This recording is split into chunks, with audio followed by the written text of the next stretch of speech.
Hello દોસ્તો, હવે જોઈએ પ્રકાર 1 જ દાખલો છે. બરાબર. હવે જોઈએ કે ટીચર મૂળાક્ષરનો આપણને કોડ આપી દીધો છે. બરાબર. ટીચર શબ્દનો આપણે મૂળાક્ષર આપી દીધો છે, તો સ્ટુડન્ટને કેવી રીતે લખાય છે. બરાબર. આટલું જોવાનું છે આપણે. હવે તમને આ જોઈને એટલું તો ખ્યાલ આવી ગયો હશે કે જે મૂળાક્ષર છે એ કોડમાં બધા છે જ, એટલે પ્રકાર 1 નો ઉપયોગ કરવાનો છે આપણે.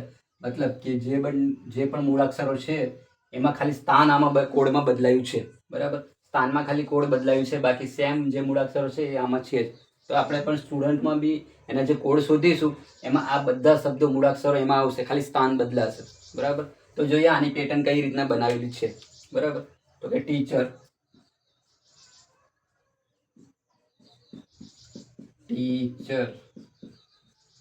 બરાબર, એનો કોડ આપેલો છે આ, એટલે કે અહીંયા એ, અહીંયા ઈ, અહીંયા T, R E H, sorry C અહીંયા આવશે, આર ઈ અને એચ. બરાબર. ટીચરનો કોડ આ રીતના આવેલો છે. આને મૂળાક્ષરો કહેવાય. બરાબર. આને મૂળાક્ષરો, આ એનો કોડ આપેલો છે. એમ કહીએ તો જવાબ છે આનો. બરાબર. આનો જવાબ છે, પણ આને કોડ કહીશું આપણે. કોડ. બરાબર. આ કોડ છે ટીચરનો. બરાબર. હવે જોઈએ કે પેટર્ન કઈ રીતના બનાવેલી છે. બરાબર. તો જોઈએ, ટી અહીંયા છે એટલે કે આ રીતનું, એ અહીંયા છે એટલે કે આ રીતનું, ઈ અહીંયા છે એટલે આ રીતનું. બરાબર. સી તો સેમ ત્યાં જ છે, સી ત્યાં જ છે. બરાબર. હવે એચ તો આ છે. બરાબર. અને આર અહીંયા છે અને ઈ અહીંયા છે. બરાબર. હવે આને બીજી રીતે પણ તમે આ રીતના ન ફાવતું હોય તો બીજી રીતે પણ તમે ગણી શકો છો. આને તમે પહેલું સ્થાન આપી શકો છો એટલે કે 1, આને બીજું નંબર આપી શકો છો, આ ત્રીજા નંબર પર છે એટલે કે આને 3 પણ આપી શકો છો. અહીંયા જ છે એટલે કે આને 0 પણ કહી શકો છો, ત્યાંનું ત્યાં જ છે એટલે કે એનું પરિવર્તન બદલાયું નથી. બરાબર. સ્થાન ત્યાંનું ત્યાં જ છે. એચ. બરાબર.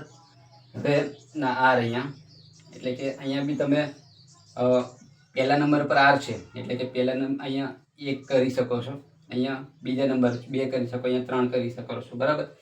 પણ આની કરતાં આપણને આ ચોકડી વાળું સારું પડશે. બરાબર. આમાં લોચા વાગશે. બરાબર. આ આપણને સિમ્પલ રહેશે. બરાબર. ચલો, ટીચરનો કોડ આપણને આ આપી દીધો છે. બસ આવી જ રીતે આપણે સ્ટુડન્ટનો કોડ શોધવાનો છે. બરાબર. તો અહીંયા લખીએ સ્ટુડન્ટ.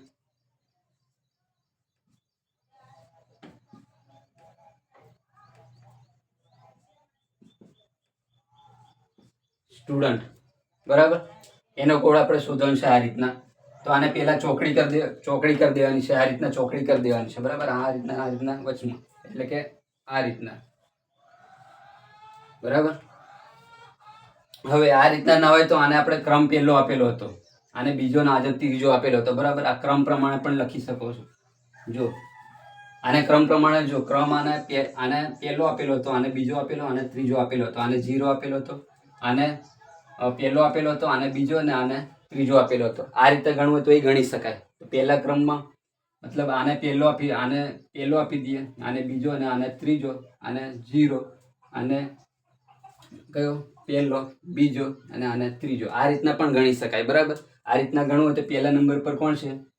પહેલા નંબર પર યુ, બીજા નંબર પર ટી, ત્રીજા નંબર પર એસ, અને અહીંયા 0 એટલે કે ત્યાંનું ત્યાં. બરાબર. અને અહીંયા પહેલા નંબર પર ટી છે, અહીંયા બીજા નંબર પર એન છે અને ત્રીજા નંબર પર ઈ છે. બરાબર. સરખું જ આવશે. બરાબર. ખાલી સ્ટ્રીક બદલાશે, એટલે કે આ રીતના ચોકડી તો પડવાની જ છે. બરાબર. તો અહીંયા ડી આવશે. ડી છે એટલે કે અહીંયા સેમ આ રીતના ચોકડી તો એમ પડવાની જ છે. બરાબર. આમ કરો આમ કરો. બરાબર. એટલે કે આ રીતના જોવું હોય સ્ટુડન્ટ.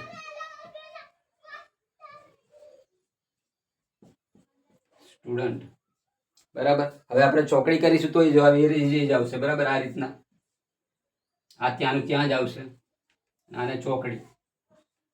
બરાબર. તો જવાબ તે જ આવશે કે યુ અહીંયા, ટી અહીંયા અને એસ અહીંયા, આ ડી અહીંયા અને ટી અહીંયા, એન અહીંયા અને ઈ અહીંયા. બરાબર. U T S D T N અને ઈ, બરાબર. જવાબ એ જ આવશે, એટલે કે આપણો જવાબ થશે, બરાબર.